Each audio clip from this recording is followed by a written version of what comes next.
안녕하세요. 안녕하세요. 오늘은 프레드릭이라는 책을 읽어볼게요. 레오 리오니라는 사람이 그림을 그리고 글도 썼대요. 이거 뭐야? 글씨 맞아? 응, 글씨야.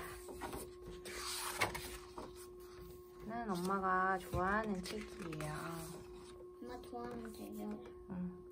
소들이 풀을 뜯고 말들이 뛰노는 풀밭이 있었습니다. 그 풀밭을 따라 오래된 돌담이 쭉 둘러쳐져 있었습니다. 엄마 이거 사망고 같아.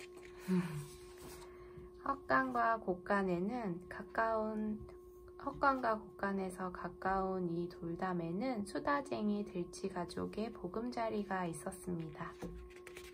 왜 들쥐라 불러? 글쎄. 농부들이 이사를 가자 헛간은 버려지고 곳간은 텅 비었습니다. 겨울이 다가오자 작은 들쥐들은 옥수수와 나무 열매와 밀과 짚을 모으기 시작했습니다. 들쥐들은 밤낮 없이 열심히 일했습니다. 단 한 마리, 프레드릭만 빼고 말입니다. 엄마, 이 친구가 프레드릭이야. 엄마, 나 이거 안경. 프레드릭, 넌 왜 일을 안 하니? 들쥐들이 물었습니다.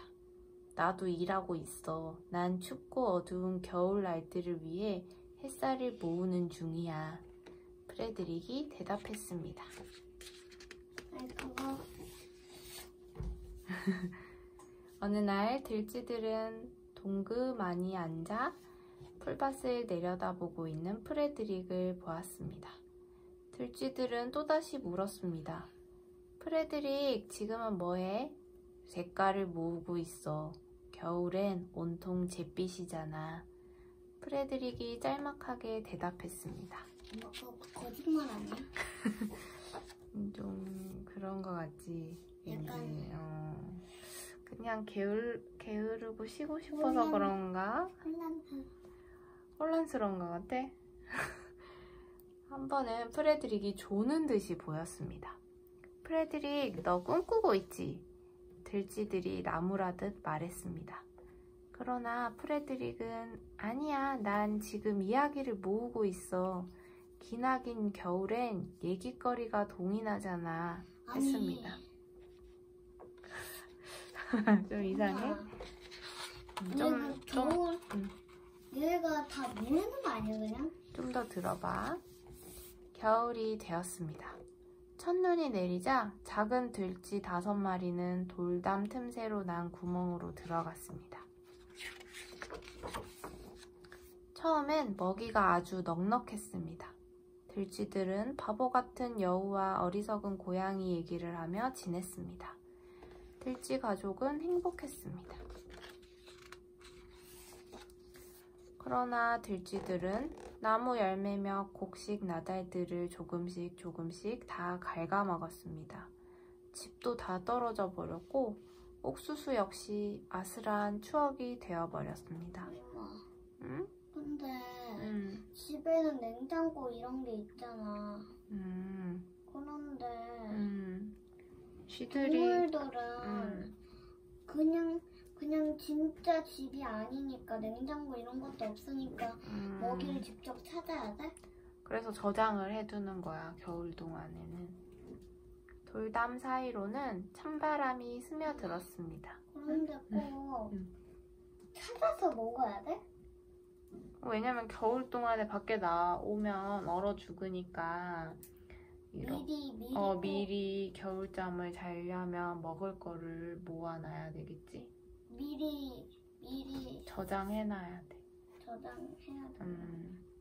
들쥐들은 누구 하나 제잘되고 싶어 하지 않았습니다. 이제 좀 지쳤어. 이 친구들이 먹을 것도 없고. 그럼 먹을 걸 찾아야 되잖아 또. 근데 나올 수는 없지. 너무 추우니까. 겨울이니까. 응. 근데 그거를 더 모아야 되는 거 아니야? 더 많이? 아직 조금 남아있어. 이야기를 들어보자. 그러던 들쥐들은 햇살과 색깔과 이야기를 모은다고 했던 프레드릭 말이 생각났습니다. 네 양식들은 어떻게 되었니, 프레드릭? 들쥐들이 물었습니다. 프레드릭이 커다란 돌 위로 기어 올라가더니 눈을 감아봐. 내가 너희들에게 햇살을 보내줄게. 찬란한 금빛 햇살이 느껴지지 않니? 했습니다. 프레드릭이 햇살 이야기를 하자 네 마리 작은 들쥐들은 몸이 점점 따뜻해지는 것을 느낄 수 있었습니다. 엄마, 이거 그냥 행운 아니야? 그런가? 프레드릭의 목소리 때문이었을까요? 마법 때문이었을까요? 마법은 오빠, 근데 마법이라 하기에는 너무 티가 나는데? 프레드릭이 이렇게 햇살 얘기를 하니까 이 친구들이 막 햇살을 느끼고 있었어요. 그런데 마법이라 하기에는 좀 티가 나는데? 좀 더 들어봐. 겨울일 때 어떻게 햇살... 색깔은 어떻게 됐어, 프레드릭? 들쥐들이 조바심을 내며 물었습니다. 다시 눈을 감아봐. 프레드릭은 파란 덩굴꽃과 노란 밀집 속의 붉은 양귀비꽃, 또 초록빛 딸기 덤불 얘기를 들려주었습니다. 엄마, 우리 집에 양귀비 키우잖아. 맞아. 들쥐들은 마음속에 그려져 있는 색깔들을 또렷이 볼 수 있었습니다. 생각으로도 그릴 수 있어? 이렇게 들쥐 친구들이 눈을 감고 친구가 하는 얘기를 들으니까 정말 떠오른 거야. 그것들을 볼 수 있었대. 그 말하니까 그 생각이 떠나는 거야. 그렇지. 꾸며주는 사람들은 상상하는 능력이 있거든. 꾸며주는 말은 다른가? 상상할 수 있는 거야. 이야기는 프레드릭은 목소리를 가다듬으며 잠시 동안 가만히 있었습니다. 그러고는 마치 무대 위에서 공연이라도 하듯 말하기 시작했습니다. 눈송이는 누가 뿌릴까? 얼음은 누가 녹일까? 궂은 날씨는 누가 가져올까? 맑은 날씨는 누가 가져올까? 6월의 네이클로버는 누가 피워낼까? 나를 저물게 하는 건 누구일까? 달빛을 밝히는 건 누구일까? 하늘에 사는 들쥐 4마리, 너희들과 나 같은 들쥐 4마리. 봄 쥐는 소나기를 몰고 온다네. 여름 쥐는 온갖 곳에 색칠을 하지. 가을 쥐는 열매와 밀을 가져온다네. 겨울 쥐는 오들오들 작은 몸을 웅크리지. 계절이 내신이 얼마나 좋아? 넘치지도 모자라지도 않는 딱 4계절. 프레드릭이 이야기를 마치자 들쥐들은 박수를 치며 감탄을 했습니다. 프레드릭, 넌 시인이야. 시인이 뭐야? 시를 쓰는 사람. 아름다운 언어로 글을 쓰는 사람. 프레드릭은 얼굴을 붉히며 인사를 한 다음 수줍게 말했습니다. 나도 알아. 근데 이거 글씨는 왜 뜻하는 건지 모르겠네. 뭘 뜻하는 건지. 글씨? 글쎄, 원래 작가가 이렇게 썼던 것 같아. 영어로. 프레드릭은 시인이었나? 엄마가 이거 읽어볼 건데 한번 들어봐. 좀 어려운 얘기일 수도 있어. 그래도 한번 들어봐. 이 책을 어린이와 함께 읽는 분을 위한 안내. 작품에 대하여. 겨울날 오순도순 모여 앉아 화롯불에 밤을 구워 먹으며 이런저런 이야기를 나누는 일은 생각만 해도 따뜻하고 구수하다. 그렇게 나누는 이야기는 꽁꽁 얼어붙은 세상이 아닌 밝고 화창한 세상을 상상할 수 있게 해준다. 우리의 할머니, 할아버지들도 힘든 농번기가 지난 겨울밤 화로 앞에 모여 앉아 두런두런 이야기를 나누었다. 그렇게 나눈 이야기는 할머니의 손주에게, 손주의 손주에게 전해지고 다듬어져 오늘날 많은 사람들에게 교훈과 기쁨을 주는 옛 이야기가 되었다. 사람들에게 기쁨을 주고 상상의 나래를 펼칠 수 있도록 해주는 옛 이야기야말로 훌륭한 예술이 아닌가? 프레드릭에서도 겨울에 들려주는 이야기가 예술을 대표한다. 이를 통해 예술과 예술가의 가치를 말한다. 프레드릭의 전반부는 개미와 배짱이 이야기를 떠올리게 한다. 배짱이처럼 그럴듯한 핑계를 대며 노는 프레드릭을 통해 게으름에 대한 경고를 하려나 보다 생각하기 쉽다. 그러나 프레드릭은 끝에서 이를 살짝 틀어 처음에는 상상도 하지 못했던 예술과 예술가의 의의를 강조한다. 이야기를 살펴보자. 응? 하고 싶은 얘기 있으면. 그러니까 여기까지 읽을 거야? 이제 조금 더 있어. 조금만 더 들어봐. 끝까지 읽을 거야? 여기까지 읽을 거야. 다른 들쥐들이 겨울을 대비한 양식을 나르는 동안 들쥐 프레드릭은 한 구석에 눈을 개슴츠레 뜬 채 엎드려 있다. 이렇게 게을러 보이는 프레드릭도 사실은 매우 바쁘다. 햇살의 따뜻함과 색깔과 계절을 묘사할 이야기를 모으는 중이기 때문이다. 이거 시간 가지 않나?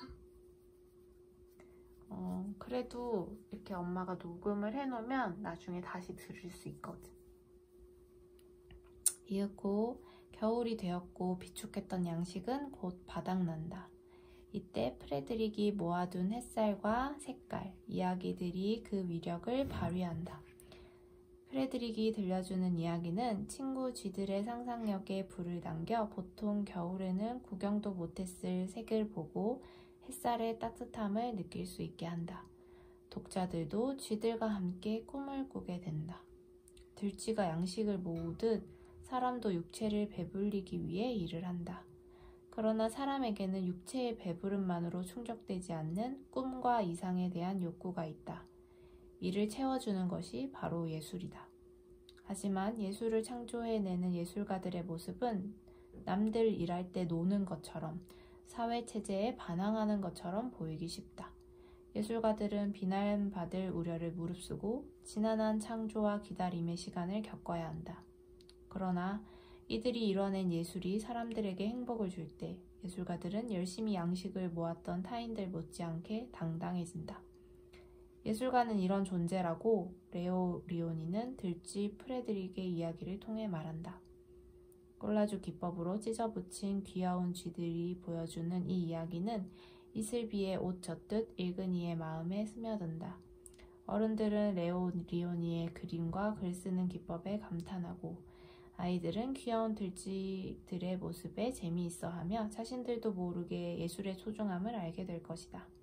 그럼으로써 아이들은 예술을 즐길 줄 아는 좀 더 행복한 어른으로 자랄 것이다. 이 작품의 또 다른 미덕은 자신이 진짜 하고 싶은 일을 열심히 하는 프레드릭의 모습이다.